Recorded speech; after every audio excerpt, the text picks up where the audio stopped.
మహత్కార్యములు సూచక్రియలు. చెప్పండి, మహత్కార్యములు సూచక్రియలు. మహత్కార్యములు అంటే ఏంటి? సూచక్రియలు అంటే ఏంటి? మహత్కార్యాలు అంటే ఏంటి? సూచక్రియలు అంటే ఏంటి? చెప్పండి, మీ విషయం చెప్పండి. మహత్కార్యాలు అంటే దేవుడు చేసే కార్యం. సూచక్రియలు అంటే మహత్కార్యాలు అంటే సూచక్రియలు అంటే ఓకే, దేవుడు దీవించను కాక. మహత్కార్యములంటే మానవుడు చేయలేనివి దేవుడు చేసేవి మహత్కార్యాలు. మానవులమైన మనము చూస్తూ ఉండగా కొన్ని కార్యాలు జరుగుతాయి, దానిని సూచక్రియలు అంటాం. అంటే అవి కూడా మనం చేయలేము, మనం చూస్తుండగానే అవి జరుగుతాయి. మనం చూస్తుండగా జరిగేటి సూచక్రియలు, మనం ఊహించలేని కార్యాలు, ఆశ్చర్యకార్యాలు, అబ్బురపోయే పరిస్థితి, ఇవన్నీ ఉంటాయి కదా, దాన్ని మహత్కార్యాలు అంటారు. అపోస్తుల కార్యము 2వ అధ్యాయము 43వ వచనం. అపోస్తుల కార్యము అపోస్తుల కార్యం ఓకే 2వ అధ్యాయము 43వ వచనం.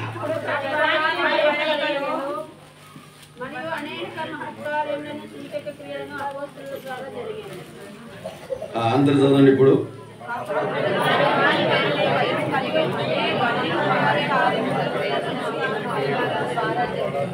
మహత్కార్యం అనేది రౌండ్ ఆఫ్ చేయండి, సూచక్రియలు అనేది రౌండ్ ఆఫ్ చేయండి.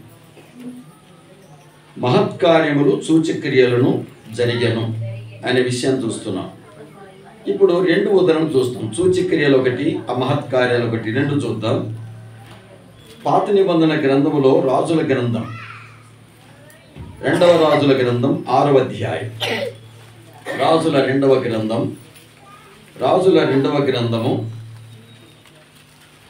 6వ అధ్యాయము 1 నుంచి 7 వచనాలు అందరం కలిపి చదువుకుందాము. అంతటా ప్రవక్తల శిష్యులు ఎలీషా యొద్దకు వచ్చి, పేజీ నంబర్ వచ్చి 311.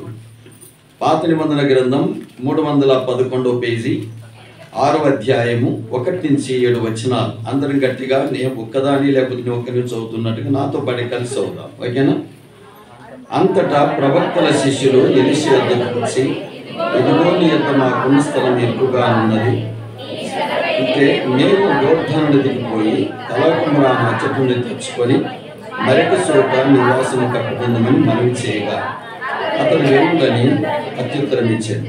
అక్కడ దయచేసి మీ దాస్యమైన మాతో కూడా మేము రావాలని కోరగా అతడు నేను వచ్చానని చెప్పి వారితో కూడా పోయాడు. వారి యోర్దానికి వచ్చి ప్రాణులు నరుకుచుండి, ఒకడు దూరం నరుకుచున్నప్పుడు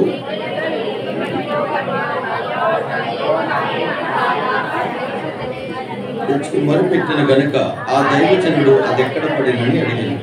వాడు అతనికి ఆ స్థలమును చూపింపగా అతడు కొమ్మ ఒకటి నరికి నీళ్ళలో వేయగా గొడ్డలి తేలింది. అతడు దాన్ని పట్టుకోమని వానితో చెప్పగా వాడు తన చెయ్యి చాపి దాన్ని పట్టుకొనెను. ఓకే, ఇప్పుడు చూడండి, ఇజ్రాయెల్ దేశం అని ఒక దేశం ఉంది. ఆ దేశంలో యూదయ రాష్ట్రం అని ఒక రాష్ట్రం ఉంది.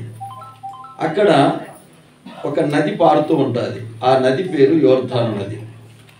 ఈ కథ ఎక్కడ జరుగుతుంది? ఇజ్రాయెల్ దేశంలో జరుగుతా ఉంది. ఏ రాష్ట్రంలో? యూదయ రాష్ట్రంలో జరుగుతా ఉంది. ఏ నది దగ్గర? యోర్దాను నది దగ్గర జరుగుతూ ఉంది. ఎలీషా అనేటువంటి ఒక ఆయన యోర్దాను నదికి సమీపాన ఒక గుడారం, ఒక మందిరం కట్టుకొని ఉన్నాడు. ఇలా మందిరం కట్టుకున్నప్పుడు రోజు రోజు శిష్యుల సంఖ్య పెరుగుతూ ఉంది. ఆ స్థలం కూర్చొని ఆరాధించడానికి ప్లేస్ తక్కువైంది. అందును బట్టి వీళ్ళందరూ ఏమన్నారంటే, అయ్యా ఒక మందిరం, పెద్ద మందిరం కట్టుకుందాం, అలాగే వచ్చినప్పుడు వంటశాల కూడా తక్కువ ఉంది, వంటశాల కడదాం, అలాగే కొంతమంది వచ్చినప్పుడు నైట్ కూడా ఉండాల్సిన వసతి కూడా తక్కువైంది, వసతి కట్టుకుందాం అని దైవజనుతో అన్నారు. చాలా మంచి ఆలోచన వచ్చింది, నాయన పోయి చేయండి అలాగా. సరే, మేము వెళ్తున్నాం కదా దూలాలు నరకడానికి, నిట్టాలు నరకడానికి, నువ్వు కూడా మాతో వస్తే బాగుంటుంది అని అన్నారు. వస్తానైనా దానికి ఉంది, పోదాం పండి అని అందరు కలిసి దైవజనులతో సహా అందరూ మాను నరకడానికి వెళ్ళినారు. దూలం అంటే పెద్ద దూలం, నిట్టాడు అంటే నిలబెట్టేది, దూలం అంటే దాని మీద ఎంజాబ్ అంటారు దాన్ని అలా వేయడానికి పెద్ద బాగుంది ఇది అని, పొడవేయడం చక్కగా ఉంది, బాగుంటుంది, బాగుంది అని చెప్పి దాన్ని నరకడానికి ఒక ఆయన నది ఇట్లా పారుతూ ఉంటే దాని పక్కలోనే ఒక చెట్టు, నీటి యోరల నాటబడిన చెట్టు ఎట్టుంటుంది, చాలా బలంగా ఉంటుంది, చాలా బలమైన చెట్టు, చాలా బాగుంటుంది దూలానికి అని అక్కడ నరుకుతూ ఉన్నాడు. నరుకుతున్నప్పుడు గొడ్డలి ఊడి నీళ్ళలో పడింది, అంటే కట్టె చేతిలోనే ఉంది, దాన్ని ఏమంటారు, గొడ్డలి పన్ను అంటారు, తూమ్ అంటారు. ఇప్పుడు అది ఊడి నీటిలో పడింది. పడతానే అప్పుడు దైవజనుల దగ్గరికి వచ్చినాడు. ఆయన కట్టెలు నరికేది ఆఫ్ చేసి కిందికి వచ్చి, దైవజనుడా గొడ్డలి ఊడి నీటిలో పడింది, అట్లనా ఎక్కడా అన్నాడు. ఇదో ఇలాంటి కొమ్మ నరికిస్తున్నా చెప్పిన. సరే అట్లయితే అని భగవంతునికి ఆయన ప్రార్థన చేసి ఒక చెట్టు కొమ్మ, అదే చెట్టు కొమ్మ ఇంకొక గొడ్డలు తీసుకొని నరికి నీటిలో కొమ్మను వేసినారు. కొమ్మ వేస్తాని గొడ్డలు తేలింది. తేలుతుంది ఎక్కడన్నా, గొడ్డలు వేస్తానేం కావాలి, అది ఇంకొంత ముడిపోవాలి కదా. ఓకే, ఆ ఇక గొడ్డలి పైకి తేలింది. దీని ఏమంటారు, మహత్కార్యం అంటారు. ఏమంటారు, మనుషులు చేయలేనివి దేవుడు చేసేవి ఏమంటారు, మహత్కార్యాలు అంటారు. ఆమె అప్పుడు దైవజనుడు అన్నాడు, దాన్ని పట్టుకో అన్నాడు. నీళ్ళలో బెండు మాదిరి తేలుతుంది గొడ్డలి నీళ్ళలో తేలుతూ ఉంటే దాన్ని పట్టుకోమంటే వెళ్ళి ఏం చేసినాడు, పోయి పట్టుకున్నాడు, పట్టుకొని తీసుకున్నాడు, మళ్ళీ మామూలుగా పీడేసుకొని మళ్ళీ కొట్టేసినాడు, దూలాలు తెచ్చుకున్నాడు. ఇది కథ. అంటే దేవుడు ఏమైనా చేయగలడు, ఏమైనా చేయగలడు, కథ మొత్తం మార్చగలవు, నీ నామముకే మహిమంతా యేసయ్యా యేసయ్యా, నీకే సాధ్యము. ఎవరికి సాధ్యము? యేసయ్యకే అది సాధ్యం. ఎంతవరకు ఎప్పుడైనా జరిగిందో చూసినామా? మనిషి ఎప్పుడైనా జరిగినది చేస్తే అది పెద్ద అద్భుతంగా. దేవుడు చేసే కార్యాలను ఎట్లుంటాయంటే ఎవరు చేయలేటివి, ఎన్నడూ చేయలేటివి, మునుపు జరగనివి చేస్తాడు దేవుడు. ఆమె ఈ ఉదయకాల ఆరాధనకు వచ్చిన నీ జీవితంలో మునుపు ఎన్నడిని చూడని అద్భుతాలు మనం చూడబోతున్నాం. నీ జీవితంలో మనసులో ఉన్నటువంటి బాధ, మనసులో ఒక గొడ్డలి పెట్టి లెక్క ఉంటుంది. మనుషులు కనపడడానికి బాగానే ఉంటాం, కానీ లోపల గొడ్డలి పెట్టినట్టు ఉంటుంది. ఇంట్లో బాధలు, సమస్యలు, తర్వాత లోపల మనసులో ఉన్న బాధ, వేదన ఎప్పుడు ఎప్పుడు ఈ పరిస్థితులు ఎప్పుడు తొలగిపోతాయి దేవుడా అనేటువంటి బాధ మనసులో ఉంటాయి. నేను సండే స్కూల్కి వెళ్ళండి అందరూ.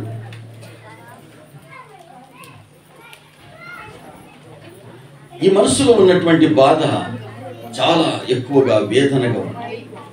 కనుక ఈ ఉదయకాలం మనసులో ఉన్న బాధ ఎవరు తీసేయలేని బాధ, ఎక్కడ పోయినా ఏ డాక్టర్ కూడా బాగు చేయలేనటువంటి మనసులో ఉన్న బాధను బాగు చేయగలిగిన వాడే దేవుడు. దేవునికి స్తోత్రం, హల్లెలూయా. మహత్కార్యం, ఆయన చేసే కార్యాలు మహత్కార్యాలు. దేవునికి మహిమ కలుగును గాక. ఇక సూచన క్రియ ఏంటంటే చూద్దాం. సూచన క్రియ ఏంటంటే పరిశుద్ధ గ్రంథములో మత్తయి సువార్త 8వ అధ్యాయం. మత్తయి సువార్తలో ఎన్ని అధ్యాయాలు ఉంటాయి? వెరీ గుడ్, బాగా చెప్పినారు. ఎవరు చెప్పింది? శాంతి చెప్పిన. మీరు చెప్తుంటే నేను చాక్లెట్ ఇచ్చాను. చెప్పే పని మీద చాక్లెట్ ఇచ్చే పని నాది. ఎప్పుడైనా ఇయ్యలేదంటే అడగండి, మళ్ళీ ఇయ్యలేదు. Okay, God bless. చిన్నదా పెద్దదని కాదు, ఎడమే గొప్ప విషయం. దేవుడు మళ్ళీ అన్ని మీకు ఇస్తాంటాడు. ఓకే, ఈరోజు మన మధ్యలోకి ఒక దైవజనుడు వస్తాడు, ఇంకో రాలేదు. ఆయన దేవుని వర్తమానం అందిస్తాడు ఈరోజు. ఓకే, పరిశుద్ధ గ్రంథములో నుండి మత్తయి సువార్త 8వ అధ్యాయం 14వ వచనము నుండి 17 వరకు ఉన్న దేవుని వాక్యాన్ని చూద్దాం. అందరం చదువుదాము గట్టిగా. తర్వాత యేసు పేతురింటిలో ప్రవేశించి జ్వరంతో పడి ఉన్న తన అత్తను చూసి ఆమె చెయ్యి పుట్టగా జ్వరం ఆమెను విడిచింది. అంతటా ఆమె లేచి ఆయనకు ఉపచారం చేయసాగి. సాయంకాలమైనప్పుడు జనులు దయ్యం పట్టిన అనేకులను ఆయన యొద్దకు తీసుకుని వచ్చిరి. ఆయన మాట వలన దయ్యములను వెళ్ళగొట్టి రోగులనెల్లను స్వస్థపరిచను. అందువలన ఆయనే మన బలహీనతను వహించుకొని మన రోగములను భరించెను, నెరవేరెను. ఆమేన్, హల్లెలూయా. ఇక్కడ ఒక సూచక్రియ ఏంటంటే, పేతురు వాళ్ళ ఊరు గలిలయ రాష్ట్రములో ఉన్నటువంటి బెత్సయిదా అన్నటువంటి ఒక ఊరు. ఏ ఊరు అది? ఇందాక జరిగిన కథ యూదయ రాష్ట్రములో యోర్దాను నది దగ్గర జరిగిన కథ. ఇప్పుడు జరిగే కథ ఎక్కడంటే గలిలయ రాష్ట్రం. గలిలయ రాష్ట్రములో పేతురుది బెత్సయిదా. అతడు పెళ్లి చేసుకున్నటువంటి అమ్మాయిది కపెర్నహూము. ఏ ఊరు? కపెర్నహూము. ఈ కపెర్నహూము అనేది అత్తగారు పుట్టినిల్లు పేతురుది బెత్సయిదా. ఈ బెత్సయిదా అన్నటువంటి గ్రామము నుండి వాళ్ళ అత్తగారింటికి వెళ్ళినాడు. అత్తగారికి జ్వరం వస్తుంది, బాగా తీవ్రమైన జ్వరంతో ఆమె బాధపడుతూ ఉంది. ఏ జ్వరంతో? అక్కడ ఒక మాట ఉన్నదండి, లూకాసు వార్త 4వ అధ్యాయము. లూకాసు వార్త 4వ అధ్యాయం 38వ వచనం. ఒక చదువుతారా గట్టిగా? సీమోను ఇంటిలోనికి వెళ్ళాను. అత్త తీవ్రమైన జ్వరముతో పడి, మామూలు జ్వరం కాదు, ఎలాంటి జ్వరం అంట? తీవ్రమైన జ్వరముతో బాధపడుతుంది అన్న విషయం. తీవ్రమైన జ్వరం ఎవరికి వస్తుందంటే టీబీ ఉన్న వాళ్ళకి వస్తుంది. తీవ్రమైన జ్వరం ఎవరికి వస్తుందంటే చాలా ఇంకా ఇస్నోపీలియా అని, తర్వాత రకరకాలైన చలి జ్వరం కానీ, ఈ టైఫాయిడ్ మలేరియా ఉన్న వాళ్ళకి కానీ ఇడిసిడిసి జ్వరాలు వస్తూ ఉంటాయి. ఈమెకు ఉన్నటువంటి జ్వరం తీవ్రమైనది, చాలా తీవ్రంగా ఉంది. ఈ తీవ్రమైన జ్వరంతో ఆమె చాలా మంచం బట్టి బాధపడుతూ ఉంది. అప్పుడు పేతురు యేసు ప్రభుతో చెప్పినాడు, ప్రభువా, మా అత్తగారికి బాగాలేదు, సరే పోదాంపా అని. ప్రభు వాళ్ళిద్దరికి ఉన్న చనువును బట్టి పోదాం అని చెప్పి యేసు ప్రభు కపెర్నహూము వచ్చింది. అక్కడ ఇంట్లో ఉన్నప్పుడు ప్రభు వచ్చి ఆ జ్వరమును ఏం చేసినాడు, అక్కడ జ్వరాన్ని చూసి ఆమె చేయి పట్టుకుంటానే, ఏయ్ జ్వరమా వెళ్ళు అంటానే వెళ్ళిపోయింది. ఆమె చేయి పట్టుకుంటానే ఇంజక్షన్ కంటే తర్వాత మాత్ర కంటే ఎక్కువ పనిచేసింది ఆ మాట. వెంటనే ఏమైపోయింది, జ్వరం ఆమెను విడిచెను. అంతటా ఆమె లేచి ఆయనకి ఏం చేసింది అంటే, మళ్ళా ఏదో నీళ్ళు ఇచ్చింది, టీ ఇచ్చింది, తర్వాత మళ్ళీ అన్నం పెట్టింది, మళ్ళీ అన్నీ చేసింది. ఆ విధంగా చేసింది. ఇది చూసిన వాళ్ళందరూ కూడా ఈడబడి ఊరంతా తెలిసింది. అక్కడ సాయంకాలం వరకు ఉన్నాడు యేసు ప్రభు. ఎవరైనా చూడండి, మనల్ని బాగా ప్రేమించిన వాళ్ళ ఇంట్లో ఎంతసేపైనా ఉంటారు కదా. అలాగనే వెళ్ళి అక్కడ సాయంకాలం వరకు ఉన్నాడు యేసు ప్రభుతో యొక్క పేతురుతో మాట్లాడుతూ, ఆ ఇంట్లో వాళ్ళతో మాట్లాడుతూ. ఆమె లేచి పొద్దున్నే పోయినాడేమో, టిఫిన్ తయారు చేసింది, మళ్ళీ మధ్యాహ్నం ఉన్నాడు, మళ్ళీ వంట చేసింది, మధ్యాహ్నం వంట చేసి అలా చేసి సాయంకాలం వరకు ప్రభు అక్కడనే ఉన్నాడు. ఈ వార్త విన్నోళ్ళందరూ కూడా ఏం చేసినారు, గుంపులుగా వచ్చినారు. సాయంకాలం అయినప్పుడు అనేక జనులు దయ్యం పట్టిన అనేకులు ఆయన ఎద్దుకు తీసుకొని వచ్చి ఆయన మాట వలన దయ్యమును వెళ్ళగొట్టెను, రోగులెల్లను స్వస్థపరిచెను. చప్పలు కొట్టి దేవుని మహిమ. హల్లెలూయా.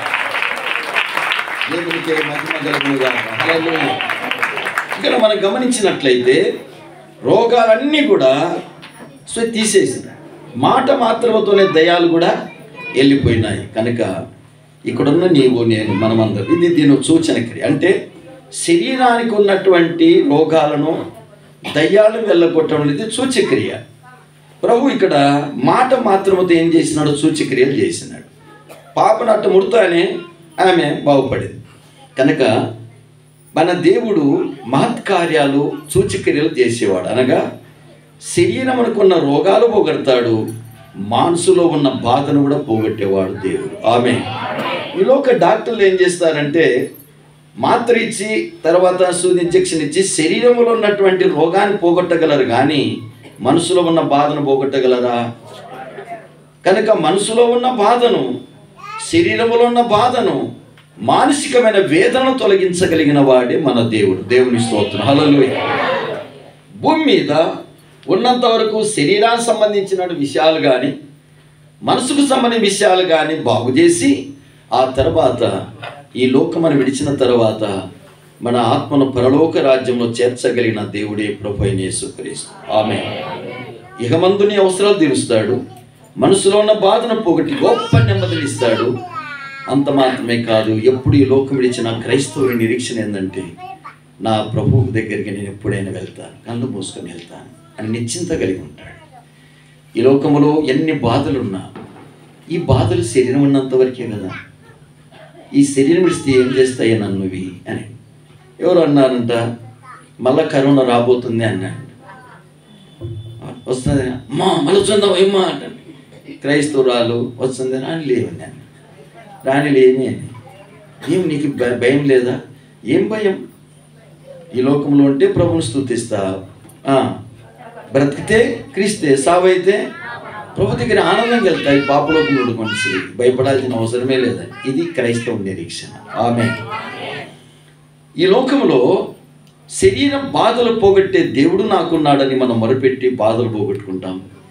భర్త తీర్చలేడు, భార్య తీర్చలేదు, అలాగే ఏ పిల్లలు కూడా మనసులో ఉండేది బాధ తీర్చలేరు.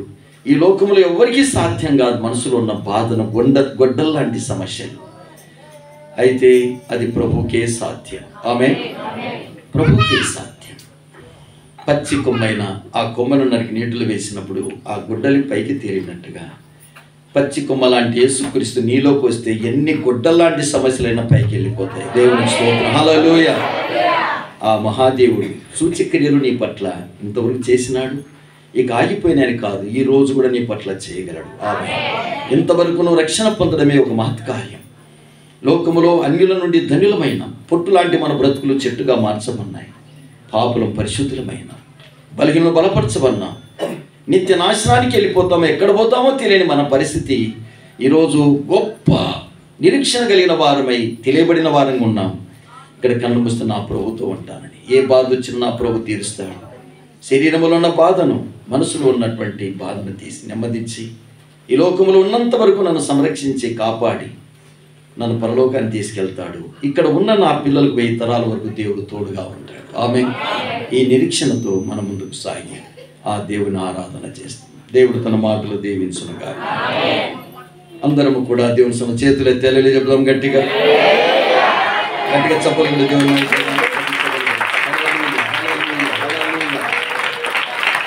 దేవానికి స్తోత్రం, స్తోత్రం, స్తోత్రం, స్తోత్రం, స్తోత్రం. ప్రభువుకే మహిమ ఘనత ప్రభావం కలిగిన గాక. ఆరాధన చేద్దాం. అందరము కూడా ఒకేసారి దేవా ఆయన గొప్పతనాన్ని బట్టి ఒకటి ఆరాధన చేద్దాం. రెండవది ఆయన మనకు చేసినటువంటి మహత్కార్యాలు, సూచక్రియలను బట్టి ఆయన ఇచ్చినటువంటి రక్షణ, ఆయన ఇచ్చిన సంఘం, ఆయన ఇచ్చిన సహవాసం. పోయిన వారమంతా దేవుడు మనకు అన్నపానం ఇచ్చి జన్మ, జీవితము, కుటుంబము, సంఘము, సహవాసం, రక్షణ, శాంతి, సమాధానం ఇచ్చి తన కృపలో ఉంచి సజీవులుగా మనల్ని దేవుని మందిరంలో చేర్చినందుకు ఆ మహిమ కలిగిన దేవుని నిండు మనసుతో అందరూ ఒకేసారి చేతులెత్తి ఆరాధించారు. స్తోత్రం, స్తోత్రం, స్తోత్రం.